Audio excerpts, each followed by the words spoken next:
Bam. And hold on. One more change. Still working out all the fixes. Doing a new camera thing.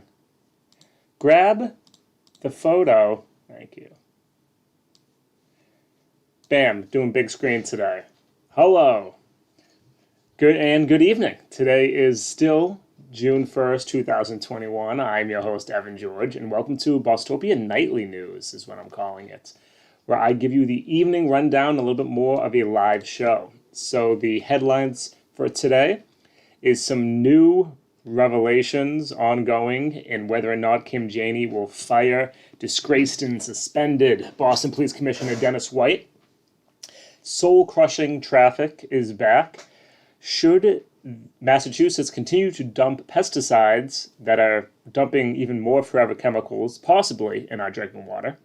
That one sounds a little bit more Alex Jones than I want, but I'll go into it shortly.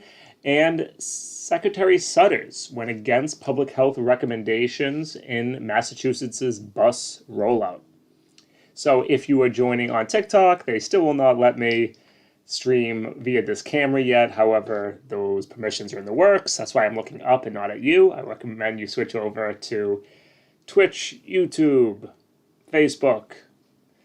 And for everyone else, though, let's go right into what is the top story. And I'm kind of realizing that what I wanted to do with the camera might take me a couple clicks longer. I think everyone will forgive me, except for the podcast people, who I'm sure will be agitated. But okay, let's see how well this visual brings up. So, as I said, one of the stories that jumped out at me from today's news, and I'm going to use the Boston Herald framing because it's always the funniest, is explosive turn as daughter says Boston top cop Dennis White blameless. Kim Janey still moves to fire him. I love it whenever anyone captures something as blameless. There we go. And so what ended up happening here, just as a quick recap for everyone, is that Marty Walsh, on his way out, who was the current police commissioner of the Boston Police Department, William Gross, somewhat abruptly announced his resignation. A lot of people, including myself, at first instantly thought, oh, he's about to declare that he's running for mayor. That did not happen. And what happened in the intermedium is they very rushly appointed William Gross's handpicked successor, Dennis White, who's been on the Boston Police Force for decades. However, Marty Walsh signed off on it. There was no formal process. There was no open search. This is who Marty and William want. That's the guy. And it took the Boston Globe maybe 24 hours to just look at this person's record and instantly found that in the 1990s, there was an internal affairs, we'll call it investigation, into allegations against Dennis White that he assaulted and threatened to kill his own wife, who was also a cop. Instantly, Marty Walsh suspended him because this was right before his Senate hearing to become labor secretary. He didn't want this to be ongoing, but obviously he kind of left us all holding the bag. So Kim Janey has tried to fire him. There was a back and forth with the Superior Court, or may have been the Suffolk Court, about whether or not Kim Janey as acting mayor has the power to fire a sitting Boston Police Commissioner, because our charter dictates that an acting mayor only has the power to do things that cannot be reasonably delayed. It has some language like that. It's very open to interpretation. However, in a twist, the court eventually decided, yes, she can fire. So everyone was expecting this firing to happen relatively soon. But the shocking allegations, or explosive, as the Herald calls them, basically is two members of Dennis White's own family, his elder daughter and his sister-in-law, both in affidavits, said that actually his ex-wife was also abusive. Reading here, she was attacking him when she was mad, Tiffany White, the couple's oldest daughter, said in a video shared with the Herald. She once picked up a portable TV and threw it at him. A vase bounced off him and shattered. Now, it's somewhat horrible that what is clearly a I'll call it a dysfunctional family, just looking at the daughter testifying against the mother on behalf of the father. This to come on public light, but it is a public office, right? And so for the Boston Herald, this is evidence that Dennis White did nothing wrong. Let's see if we can get to the actual quotes here. This new video history tells of a volatile marriage where it's alleged the ex-wife was the aggressor, not Dennis White. Still, acting Mayor Kim Janey's office is not budging and plans a Wednesday Zoom hearing to fire White from his post over allegations of past domestic violence. Which, how this article is phrased, makes it seem like maybe when Dennis' wife, I'm going to keep saying alleged just in case, allegedly assaulted and then threatened to kill his ex-wife, that was in self-defense, even though they don't make that charge here. 4 people allege that White physically and emotionally abused his ex-wife, who was another Boston cop, beating her and stomping on her. She repeatedly reported abuse to the domestic violence unit, but no one at Internal Affairs did anything until she obtained a restraining order against him. Now, from the headline and from the initial tone of the article, it makes it sound like the Boston Herald is coming to Dennis White's defense a little bit, or at least they will absolutely twist this as some sort of a way of attacking Kim Janey. However, all to me this article brings up is that there were 2 Boston police officers committing abuse who probably should not have been given badges and a gun and a clearance to do whatever they wanted. And so while I know nothing of his ex-wife's behavior, it certainly still does not excuse Dennis White's behavior of repeatedly, allegedly assaulting and threatening to kill her, and it most definitely does not provide any evidence to why he's qualified to be the commissioner of the Boston Police Department. So we will see what happens tomorrow, and I'm sure I will be covering it then. But there is a second story I want to get to before the video segment, which has to do with our drinking water. So I commented on this a week or 2 ago, and there's a further development, but just as a recap. More communities are finding toxic chemicals in their drinking water, per this article from the Boston Globe, May 23rd, by David Abel. And what David goes into is a recent, I'll call it a study, but it's really a testing of our public drinking water here in Massachusetts. And now results are now available from half of those public water sources required to start testing. Those that supply more than 10,000 people, that's the bodies of water that they're testing, of those, 20% have reported concentrations above what state regulations allow, meaning they have more of these dangerous chemicals than our experts say are reasonably safe.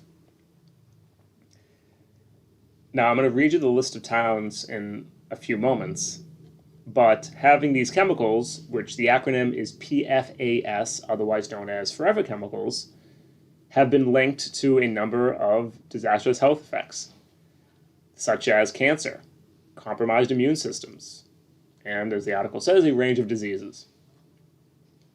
Now, the towns that were listed, some of which have switched to a bottled water source, however, some of them also are continuing to let people drink it.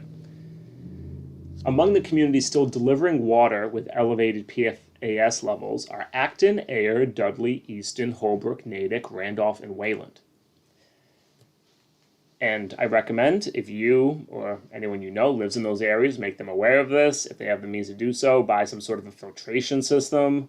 I don't know if the Brita Distill is going to cut it. Make sure they tell their neighbors, rally a group together, and start talking to your lawmakers and figure out what exactly you can do to either get an alternative water supply supplied by the city, or who to raise hell to, because you do not want, especially your children, drinking that water. Now, the new twist in this story, and why I'm bringing it up again today, is that there is a number of these cities and towns that have been affected by this pesticide, or let me rephrase, by these forever chemicals found in the drinking water, who also have pesticides poured on them. And they are petitioning the state to stop this practice. Reading now from the article, who wrote, David. It's either Abel again. Maybe it's Abel. Somebody correct me if they want. After announcing that the town's water supply contained elevated levels of the toxic chemicals known as PFAS, selectmen at a recent virtual meeting in Pepperville turned to another thorny subject. Should the town try to opt out of state-mandated aerial and roadside spraying of pesticides? So the reason that we, and by that I mean the state, spray these pesticides is to combat mosquito-borne diseases. And I believe somewhat recently there were 6 people who died from EEE, which I don't know what that's an acronym of, but I know it's a disease. And the problem is that within these pesticides, reading now, they are found to contain these significant amounts of PFAS. And so it seems like spraying these chemicals that have these forever chemicals that are going into possibly the drinking water that already they themselves are contaminated with, again, these forever chemicals may not be a good idea.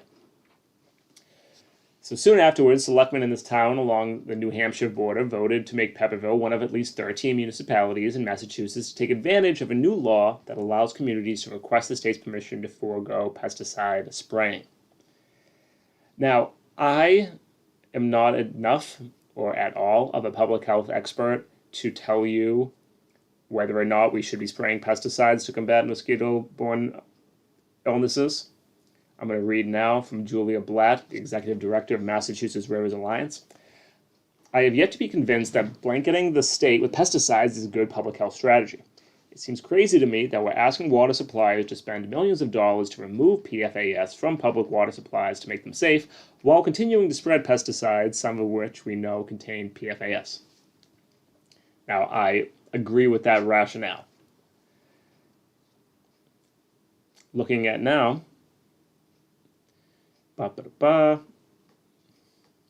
any application will be reviewed with consideration of historical virus risk that impact the opt-out application regionally and the implementation of an alternative mosquito management plan, said Craig Gilvag from the Executive Office of Energy and Environmental Affairs. We'll see what happens. Again, if you live in one of these towns, I recommend getting involved.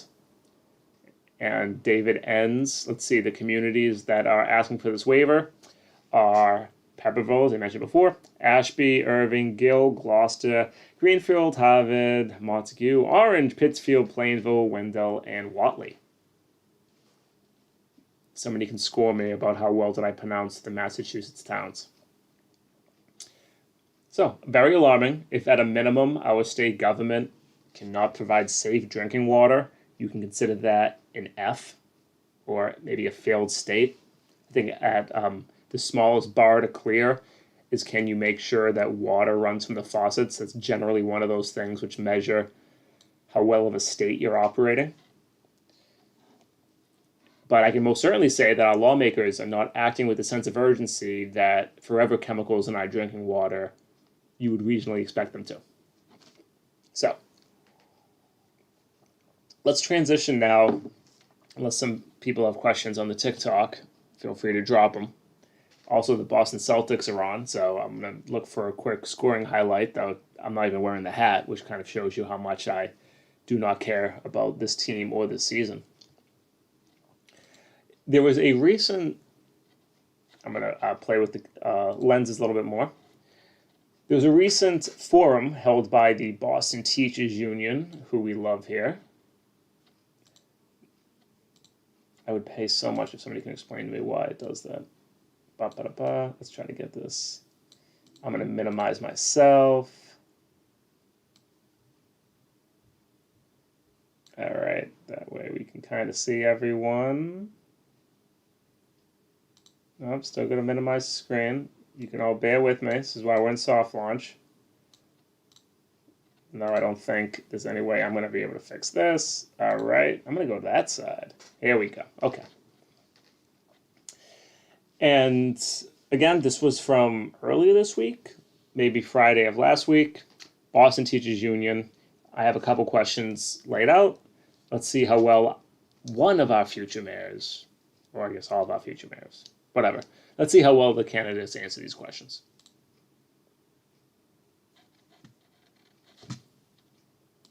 Jessica, thank the second open-ended question that you want to ask today is, so Boston is the only municipality in Massachusetts that has an appointed school committee. Oh, nice. BTU Fun and one. Beja support transitioning to a democratically elected school committee because the people can and should have a say in how their school system is run. Please explain how you believe our school committee should be structured and why. Again, each candidate will have 90 seconds to respond, and we will start with Councillor Wu, then move to Mr. Barrows, Councillor Campbell, Councillor Asabi George, Mayor Janey, and Rep Santiago. So Councillor Wu, please. Thank you, Sulika. The system that we have now isn't working, and you know it's not working when the only way for parents, families, school communities to have a voice directly with that school committee is waiting up Hold on. The camera. at the meeting on Zoom, 11 p.m., midnight, or even later, just to be heard for a few minutes with or sometimes without interpretation. You know it's not working when school communities rally to say our building needs support, it's crumbling, and they're told, no, don't worry, we're not closing the school, and then all of a sudden, too late, it's unsafe, we're closing the school. We need changes. I support moving to a majority democratically elected school committee for that accountability and retaining a few appointed seats for direct accountability for the mayor, as well as to ensure representation across racial and ethnic diversity, geographic diversity, and issue area expertise, such as ensuring that there's either a vocational educator or early educator or other expertise to fill in those, to make sure we have the fullest representation.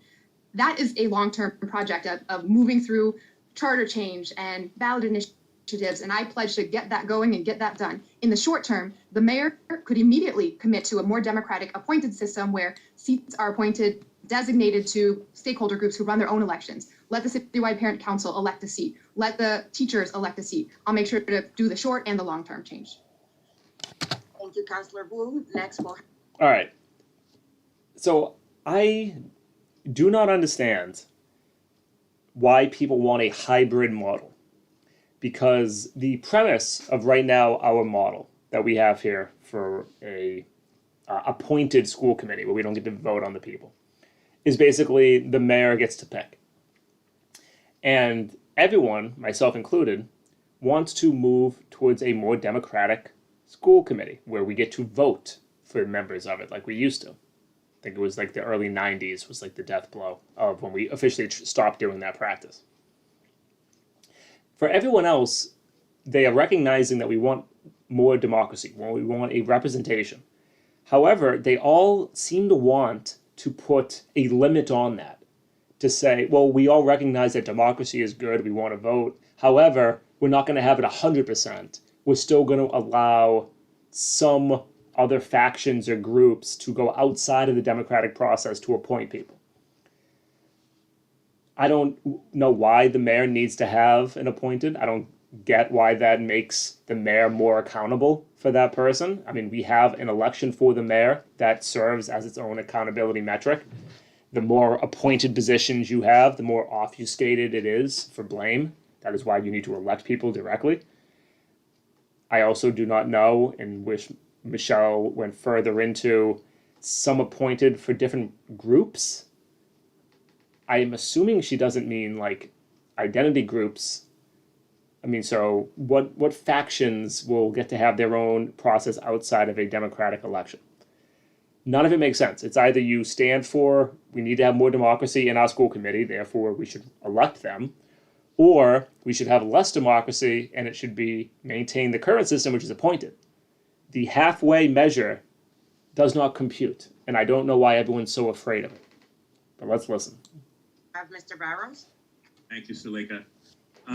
It's, we fought hard to get away from an elected school board to an appointed school board. And although we might be the only city in Massachusetts, when you look at other districts like us across the country, there are major challenges with elected school board. In fact, that's why San Francisco's trying to maybe get away from one there. But what we are hearing everywhere, though, people want to be more engaged. They want their voices heard. And I continue to hear that from parents in Boston. We need to improve representation. We need to improve Just to quickly clarify some things. One, we are one of the only major cities, if not the only major city, that has an appointed school board. Second, John Barrow saying we fought hard to make this system. I don't understand who the we is on that. There is a long history from why Boston began to transition away from an elected school committee in the 1970s, and eventually that process ending in I believe, the early 1990s. But I don't know who the we was. Mostly it was forces that wanted to make the Boston public school system less accountable and have it concentrated more in a mayoral system where the mayor has the power. So I'm curious who the we is. Participation and make. But there is that is a wider element to why it transitioned. A lot of it, again, started with the busing history, which I have not prepped enough for to just deliver it off the fly. I think we should maybe do a deep dive into it because it is a fascinating history that changed the entire shape, not just of Boston, but of the perception of the city. But okay, I've interrupted John enough. Keep going. Ensure people have voice. So as mayor, in fact, I'd want to hear that, and I'd want to have an open conversation and a public conversation about where we go. But right now, what I think I would propose instead is to make sure that the school committee have permanent committees where parents, teachers, students, and community representatives are involved on all major decisions. That might be including like 4 standing committees, 1 on budget, 1 on academic programming, 1 on community engagement, and then maybe 1 on equity. But I think it's important that we bake in participation in a way that the community, parents have voice, and that we have to do by organizing, we have to do by having a collective process for people to engage. And as mayor, I'd want to do that. And I'm going to engage the community and partners to figure out the best way to do that. Thank you. All right. If you ever hear an elected lawmaker start saying things like, we need a committee, you know that they are not at all interested in doing anything. The idea that we're going to have parents who sit on committees who don't have any actual power, but they'll get to participate, that was the word he used, and be heard. But they won't actually have the power. They won't actually get to make the decisions. No. But you can be heard. You can participate. Well, first of all, who or what population of people do you think is going to have the time to do that? Chances are that's going to skew in one direction. It's going to be a little bit whiter and a little bit wealthier, definitionally. But even secondary, just plopping people on committees that don't actually have the power, specifically over the budget or over the curriculum or any number of the things that the school committee gets to determine in terms of resources, is meaningless. It's a busy box. It's what you do when people are annoying you. You say, well, I'm not going to change that, but I'll let you sit on a committee. So that does absolutely nothing. Keep it going. Mr. Barrows. Next, Councilor Campbell, please. Thank you for the question. So it's abundantly clear there have been numerous examples where the current school committee structure is rubber stamping things at the mayor's office. I fully support a hybrid model moving away from a structure that's 100% appointed by the mayor. I also support a student vote. Let the student vote, stipend the student, critically important. In addition to that, though, I also want to stress the power of the mayor's office in effectuating change in the short term to improve our education system and close the persistent inequities that we see. So, for example, I live in Mattapan, and my boys have a 5% chance of getting into a school that is deemed to be high quality. Compared to certain downtown neighborhoods, it's 80%. We don't have universal pre-K in the city of Boston. We don't have enough guidance counselors. We don't have enough mental health clinicians. Teachers need greater supports, especially coming out of the pandemic. They need greater supports over the summer. Right now, the mayor's office has the ability to be able to change all of that relatively quickly while we push for structure reform. When I got into this race, I emphasized that the number one issue that was pushing me into this race was the inaction when it came to improving the inequities in our system. Put out a plan 3 years ago to solve for that. We'll keep pushing for that. But the power of the executive of the mayor's office to effectuate change should not be lost in the conversation as well. I'm annoying people who are watching on the other feed because I have to keep moving the camera. Next, we're gonna. But okay. Again, Andrea brings up hybrid model. I do not understand the appeal of a hybrid model. It just doesn't make sense. Unless, and she mentioned it, but I don't think this is the full extent of it, but it would be nice if it was, well, if you had a fully democratically elected school committee, our municipal voting laws does not allow anyone under the age of 18 to vote. So you'd be not denying students a slot or a role. Now that is interesting. When people say hybrid model, all they're referring to is students voting, my answer to that would be, that's great thinking. We should be lowering the voting age in our municipal elections, which have been done here in Massachusetts and all over the country. lowering the age to 16. I don't know. I'd be interested in even lowering it to getting the chance to vote for local elections. So I would fix it that way. But if that is a longer term fix that we're unable to do, if people want a hybrid model where there's like 12 seats and we give 10 of them to the students, I'm sorry, 12 seats, maybe 3 of them to the students, I'd be interested in what fraction they get. And then you had to do appointed in some way. And by that, it means you have their own mini election. I don't know. I'd be interested in that. I don't think that's fully what she's talking about. And I'd be curious how the students get a chance to vote. Now, Counselor Asabi George, please. Thank you. As a BPS parent, a former teacher, a former BPS student myself, and member of BSAC, I understand the need for greater transparency in the decision-making process and governance structure of the Boston School Committee. The Boston School Committee must be designed to prioritize stability for our children's future, while also providing accountability for the decisions made. In order for our kids to receive the best education, we must reject any opportunity for special interest and political agendas from influencing the direction of our schools. Changes to the school committee governance structure are essential to promoting a productive and straightforward dynamic between BPS families and the school committee. As mayor, I am committed to establishing an appointed governance structure with appointments from the mayor and the Boston City Council. I will enact an appointed school committee with a 9-member body, partially appointed by the mayor, by me, and members of the City Council. I've been working towards this as a member of the City Council and will continue with that as mayor of the city. The mayoral appointments will be designated to represent important education stakeholders, our parents, our students, our teachers, those in higher ed. It is important that the diversity of our city is represented in the work of the school committee. I will also increase transparency of the nominating panel and make sure that the student has the right to vote and the stipend. I've done that as the city councilor, and I will do that as mayor. All right, this is my favorite argument against moving towards a democratically elected school committee. And of course, Anissa said it, which is, but if you have democracy, special interest groups might be able to weigh in. So therefore, we shouldn't have democratic votes. And again, this is someone stating it who is they themselves an elected official. That's saying that because you have a democratic vote, that allows special interest groups to influence it, and we can't have that. So let's just let the mayor, who's above all special interest groups, appoint people. Let's let our city council people who cannot be corrupted. They're pure souls. They are not tainted by lobbyists, special interest groups. They will appoint, but our dirty democracy can't handle it. It's the most ridiculous, just get out of the conversation point you could possibly make, which falls instantly the second you give it 5 seconds of scrutiny. Absolutely love it. Let's see who else is up. Thank you. Next, we'll have Mayor Janey, please. Thank you so much. In my work at Massachusetts Advocates for Children, I attended hundreds and hundreds and hundreds of Boston School Committee meetings.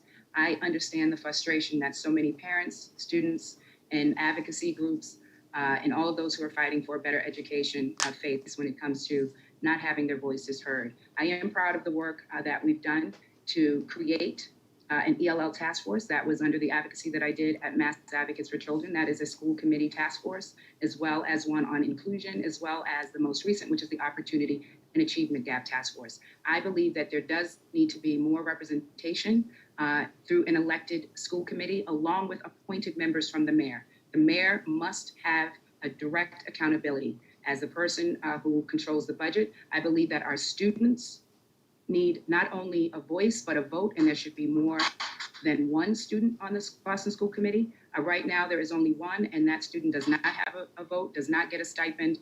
There needs to be more than one student, and those students should have a voice in the decisions that impact them directly. So I believe in a hybrid. I think we need to explore that option where there's accountability for parents and stakeholders, as well as accountability to the mayor, myself. Thank you. One funny thing to look at is if you notice their eyes, they're always staring at the clock. And so that's why there's a lot of fluff at the end. This is for everyone, is that they're just looking at the clock of saying, all right, 17 more seconds, just keep talking. All right, 5, and with that. Anyway. Again, they all have the same position. I mean, some are worse than others. Anissa's is worse. John's is worse. But the position of the mayor must be able to make appointments. Why? Why?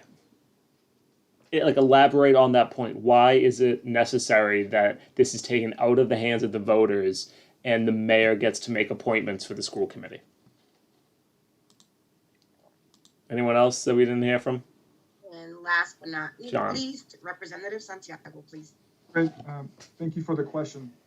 This really speaks to the crux of what is happening right now in the city of Boston. Whether it's development issues, housing issues, health concerns, or right now the schools. Right now there is a lack of morale and a lack of engagement among the stakeholders who need it most. It is clear to all of us on this phone call right now that our current school committee, does not adequately serve the best interests of our students, our parents and the teachers at BPS. I mean, the meetings aren't as accessible as they need to be. They're not as closely competent as they must be, and the proof is in the pudding, right? The achievement gap is only widened, the buildings maintained in a state of disrepair. There is not enough action, right? And there's no accountability to the families, to the students, and the people who need it most. And that's what we need. And I'm committed to bringing that as the mayor of Boston. We need to take a hard look at the committee and develop a new infrastructure to ensure a responsive, transparent, and accountable model that is majority elected.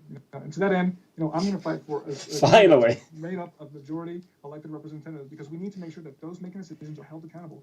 Because I believe in empowering our parents, our students, and moving to a committee that's going to really fulfill their goals and their objectives. And that's what we need to do. And I'm committed to doing it as mayor of Boston. That was a minute and a half of pure fluff, or maybe it's a full minute of just stalling. Finally hit the point of answering the question of what sort of committee. He also says hybrid, which again, for every single person that says we need hybrid because we need more accountability, but not too much accountability. We got to backtrack it just a little bit. Doesn't make sense. And then that was funny. And then he still ended early. Still ended with 14 seconds on the clock. This might be the first time he's ever thought about it, but that was impressive. That was a solid minute of fluff. The next part of the BTU, I believe, is the lightning round. Let me jump to that. Let's give a quick Celtics update. Celtics are losing 77-86. 27 seconds left in the third quarter. And I'm guessing I'm a little bit behind anyone who's watching live. Build new schools for Boston. Thank you, Mr. Burrows, and all of the other candidates. Jessica, take it away. All right, lightning round. Let's go. She's Jessica, muted. you're on mute. I had to do that at least once a day. But it looked good. Passionate. Thank you, Zuleika. I'll start over. Apologies. So thank you to all the candidates for sharing more about your vision for the future for BPS. Now we are moving into the lightning round, where we hope to show where each of the candidates stand in regards to some of the issues that are most important to the members of our organizations. And so everyone hopefully at this point is familiar with the lightning round process and has your red and green cards ready to go.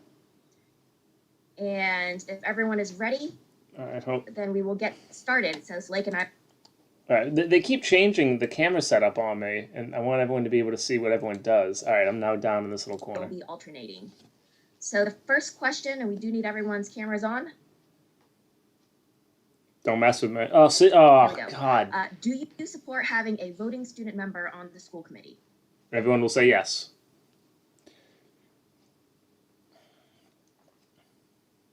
Okay, we have yeses for all candidates. Kim Janey forgot her green thingy. For the second question, do you support implementing citywide municipal broadband internet, including the necessary infrastructure investments to make it a reality? They're all going to say yes, but no one. Most of them won't do it. It looks like we have a yes from most everyone. Of them are lying. Most of them are not going to promote municipal broadband. Do you believe we should target the recently received federal education funds to hire more staff, including teachers, therapists, and interpreters, to secure smaller class sizes and increase supports for They're all going to say yes. Again, very few would actually do that. Is Kim Janey cheating? We're just waiting for one last. It looks like she's looking at what everyone's doing and then answering. Or she can't hear. There won't be any money to continue when the federal funding runs out. If you, I need a yes or a no, unfortunately. Okay, I'm sorry. she's questioning the premise of the question. Because you won't be able to continue it. So is that a yes or a no? We need to have money that can be sustained over time, so we don't have to. Respectfully, Mayor, we have a green or red, and that's our options for this round. Yeah, that's why everyone's just saying green. It doesn't matter. Say no, because I don't want to lay off. So I'm sorry. Oh, okay. Okay, so we have Councilor. I mean, I'm going to give her Bobby points for George, trying to answer the Councilor question Wu, honestly. Mr. Barros, Representative Santiago, and Councilor Campbell is a yes, and Mayor Janey for a no. All right, Suleika. Thank you all. Now, would you support an increase in the cost of living adjustment, or COLA, base to $18,000 to more accurately reflect the actual increases in the cost of living in Massachusetts? They're all going to say yes, and then in power, they're going to say there's not enough funding to do it. We couldn't do it.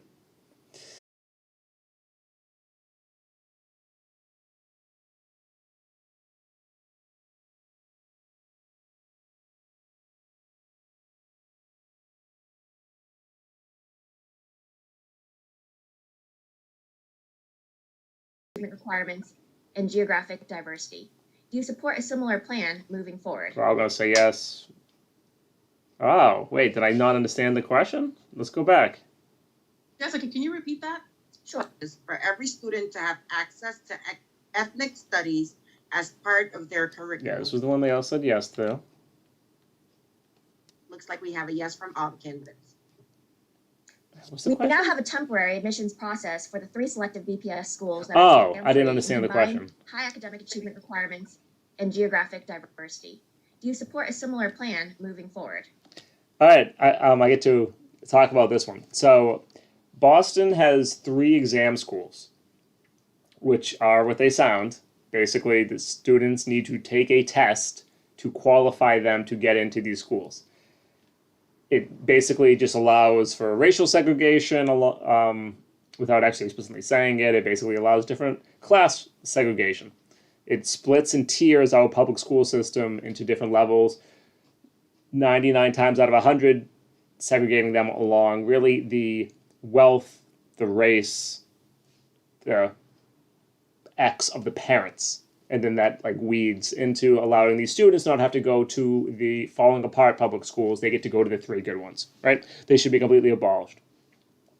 A recent change by the school committee was to allow zip code to be taken into account of the formula to allow these seats. Because out of the initial model that I just illustrated, a majority of the seats were going to the wealthiest, whiter kids.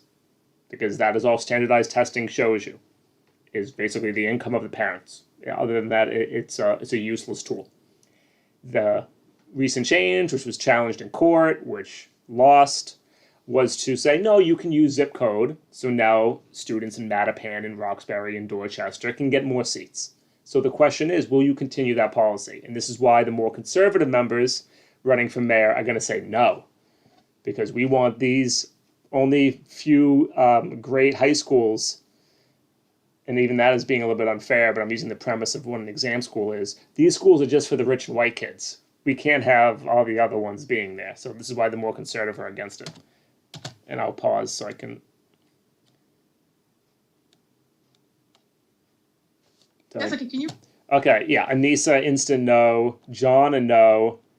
John Santiago, by that I mean a no. John Barros is cheating and looking at what other people are doing. Michelle, a yes. My Wi-Fi went out. Andrea is Okay. Kim Janey was a yes. okay. Andrea will also be We a now yes. have a temporary admissions process for the 3 selective BPS schools that are exam-free and combine high academic achievement requirements and geographic diversity.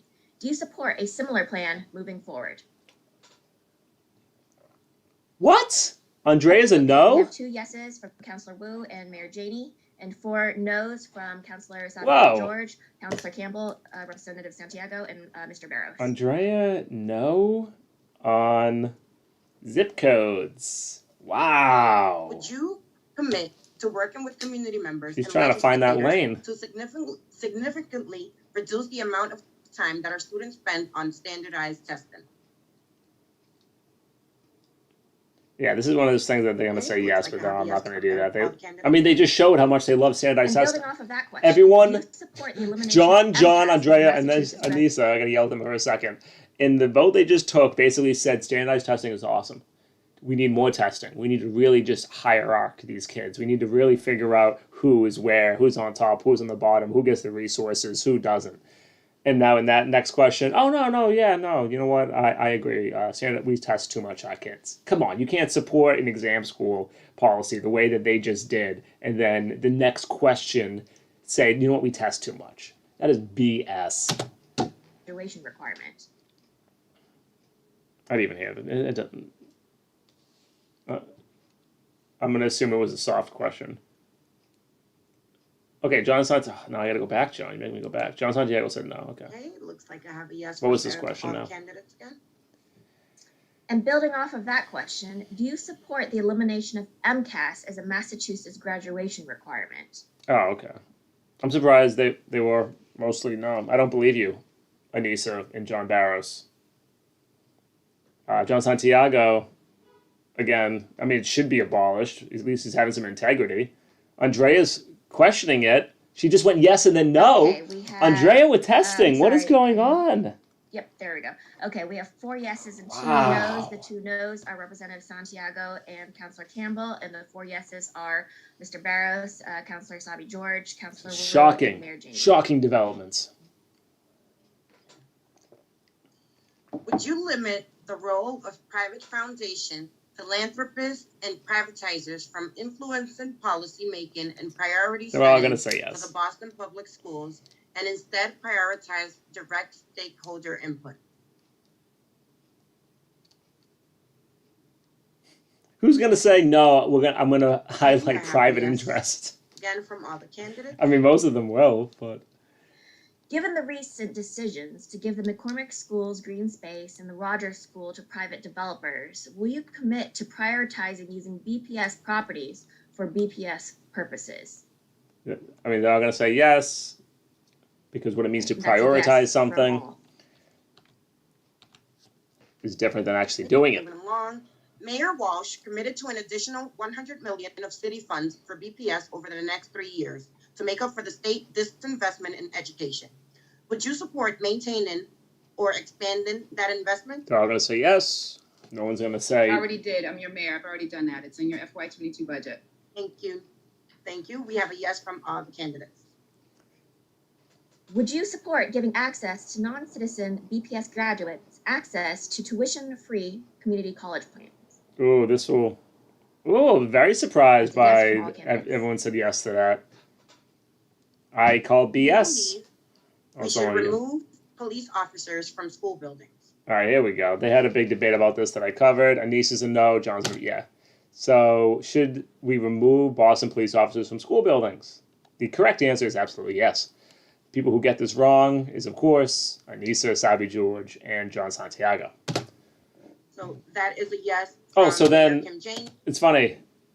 Last week I covered. It was the first live in-person Boston Mayoral Forum, and when asked the same question, John Barros started by saying we need to keep the cops there, and then by the end of his 2 minutes, convinced himself that that was dumb and then changed his mind. I then went back to confirm that that is what happened. It seems like, yes, he convinced himself in those 2 minutes a week ago, and now he does support removing police officers. Fascinating. Hey, everyone could change. Councillor Everyone could Campbell, change. Councillor Wu. Not going to slight someone for changing their and minds, especially it's in the Mr. positive Barrow. direction. That So is let's a go. no from Rep. Santiago and Councillor Asabi George. And last but not least, civil rights organizations, including the sponsors of tonight, say that the gang database maintained by the BRIC, the Boston Regional Intelligence Center, results in racial profiling, including of BPS students. Do you support dismantling that database? Anissa is going to be a no. Yeah, John Santiago, no. Come on, John Barrows, join the good guys. Oh, what? Okay, we have You a have switch, so we the have 3. John Barrows one. You shouldn't even be Yeses. running. Shouldn't even be running. You might as well stand for something rather than this back and forth. Look at what everyone else signs. My God. Of course, Anissa and John Santiago love the idea of constant surveillance of poor black teenagers here in the city. Absolutely love it. It keeps their wealth and their property safe. John Barrows, drop out, dude. What are you doing? From Councillor Wu, Councillor Campbell,